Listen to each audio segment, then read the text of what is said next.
What's good, Commanders Nation? It's your boy Gerard B with Gerard B TV with another player spotlight for you today.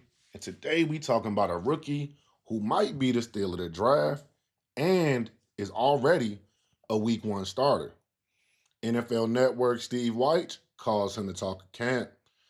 Joe Witt, our D coordinator, says Trey has a good day every day.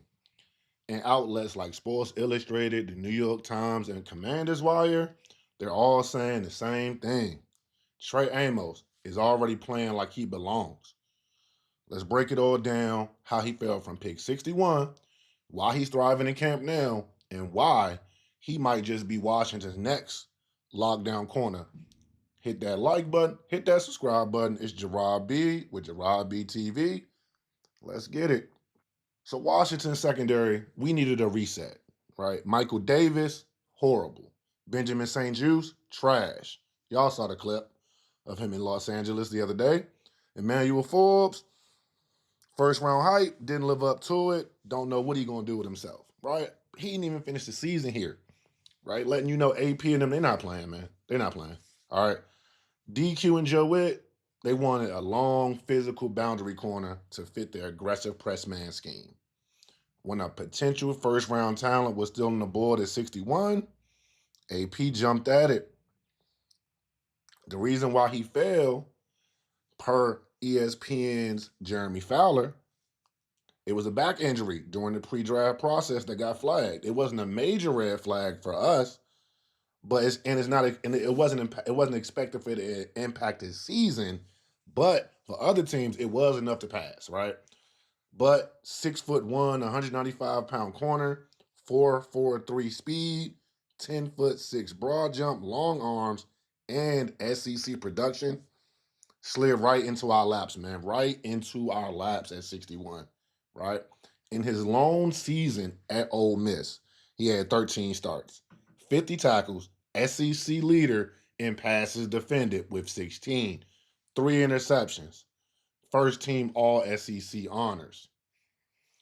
Much different than Emmanuel Forbes coming in being like a interception machine, right? Lets me know they kept trying him. They weren't trying this guy that much. They after a while, we just gonna leave him alone, right? And if you ask him about his approach, if you ask Trey about his approach, this is what he gonna say. It's me versus me. The dog mentality, going hard every day, no matter who's in front of me. Just having that mindset where no one gonna catch the ball on me. That's exactly the mentality that Joe Witt and Dan Quinn want in their DBs, man. From the first padded practice, Amos was in with the starters, opposite Marshawn Lattimore with Mikey in the slot. The only real competition is himself. Sports Illustrated Jeremy Brenner says Amos has been the talk of the camp, right? Rigo's Rags says he's finding his own against anybody, including All-Pro Stefon Diggs enjoying practices last week. Okay? Listen, preseason week one, they graded him up. Commanders Wide graded him an A. New York Times said he looked more like a seasoned vet than a rookie, right? He already had joint practice highlights breaking up the end zone catch to Luke McCaffrey from a Jaden Daniels throw. But in the preseason game, when the Bullets was live, he had two plays that stood out. First quarter against Mac Hollins on a go route, Amos with him stride for stride, forcing Drake May to throw it away. 4 plays later, first and goal, Amos diagnosed the run, shared the block, and forced Ramondre Stevenson's out of bounds for no gain. Okay, look at the physicality for him to be able to come up in the run game, support, flush the bam out to the side, as well as be able to run stride for stride with a big wide receiver like that and negate any opportunity of him catching that ball. Right? Amazing. That's what we want to see from our new lockdown corner. All right. Amos checks every Dan Quinn box. Calm, patient, press technique, quick to read quarterbacks and route concepts in zone, physical and run support. With Amos and Lattimore locking the boundaries down, we can now blitz heavier, disguise coverages, as well as trust that our corners can win on an island.